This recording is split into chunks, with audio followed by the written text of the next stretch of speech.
ओम ओम ओम। जय श्री कृष्ण, जय श्री राधे। विज्ञान सिद्ध ज्ञान जो है, यानी समग्र भगवान की जो विशेषताएं हैं, उनकी महिमा की जो विशेषताएं हैं, उनकी 8 विशेषताएं जो हैं वो बताई गई हैं कि वो जो है विद्याओं के राजा हैं, सभी रहस्यों के राजा हैं, अति श्रेष्ठ हैं, अति पवित्र हैं, प्रत्यक्ष फलदाता हैं और धर्ममय हैं, अविनाशी हैं और सुगमता से प्राप्त हैं। विद्याओं का राजा किस लिए है? इसलिए क्योंकि उनको जानने के सिवाय और कोई ऐसी विद्या नहीं है जिससे ऊपर हम जान सकें। जानने योग्य जो सबसे उच्च हैं वो भगवान ही हैं और वो सब कुछ जानते हैं और हमें भी उनको जानना चाहिए, इसलिए विद्याओं के राजा हैं। और रहस्यों के राजा इसलिए हैं क्योंकि उनको यदि हमने जान लिया, सबसे गोपनीय हैं वो, यदि उनको हमने जान लिया तो इस रहस्य को जानने के बाद कुछ और रहस्य जानने योग्य नहीं हैं। ना तो उनके समकक्ष कोई है और ना ही उनसे ऊपर कोई है।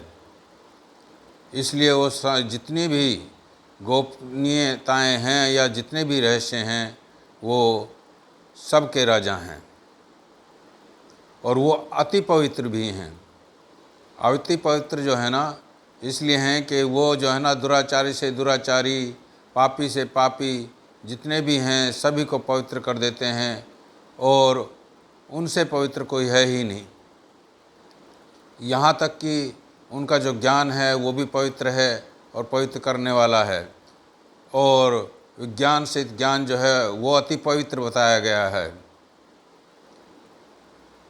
उनको जानने के लिए, उनको पहचानने के लिए जो हमें ज्ञान मिलता है, उनकी पवित्रता को जानने के लिए जो हमें ज्ञान मिलता है, उससे पवित्र कोई है ही नहीं। और पवित्रता को जानने के लिए वो तो जो है ना यहाँ तक है कि वो प्राणियों को भी पवित्र कर देते हैं।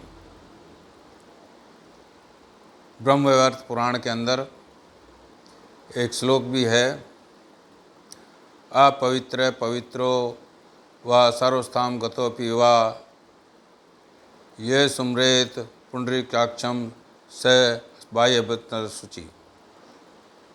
यानी वो प्राणियों को भी जो है वो पवित्र कर देते हैं। और अति श्रेष्ठ, यानी इतने श्रेष्ठ हैं कि उनसे उनके बराबर तो कोई है ही नहीं। सुंदरता में और जो है धन धान्य में, ऐश्वर्य में, उनके जो 6 ऐश्वर्य बताए गए हैं वो 6 ऐश्वर्य से युक्त हैं। तो उनसे श्रेष्ठ कौन हो सकता है? वो सबसे श्रेष्ठ हैं, अति श्रेष्ठ हैं और प्रत्यक्ष फलदायी भी हैं। प्रत्यक्ष फलदायी कैसे हैं कि यदि हम उनको याद करें, यदि हम उनका भजन करें, यदि हम उनका स्मरण करें, नाम का ही, किसी भी नाम का ही स्मरण कर लें, तो वो उस स्मरण के बेस पे हमें जो है ना तुरंत अपनी प्राप्ति करवा देते हैं। यानी जो है ना कोई दमड़ी नहीं लगती उसमें, किसी भी कीमत पर जो है ना वो ऐसी कोई कीमत है ही नहीं। हमें सिर्फ क्या है, उनका जो सामान दिया हुआ है उसी सामान को उनको समर्पण करके, अर्पण करके हम उनकी प्राप्ति कर सकते हैं। तो प्रत्यक्ष फलदाता हैं। बाकी जो मतलब दान पुण्य तप आदि हैं, इनसे तो हमें जो है ना पुण्य लोकों की प्राप्ति होती है और फिर से जो है इस संसार के अंदर लौट के वापस आना पड़ता है।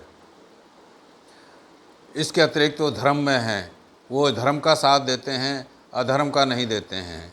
वो तो जो है ना अधर्म को समाप्त करने के लिए इस संसार के अंदर जो है ना साकार रूप से प्रकट होते हैं। वो धर्म में ही हैं, धर्म का साथी हैं।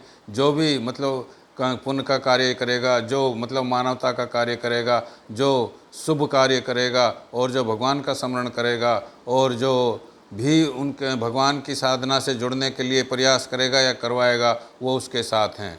तो वो धर्ममय हैं।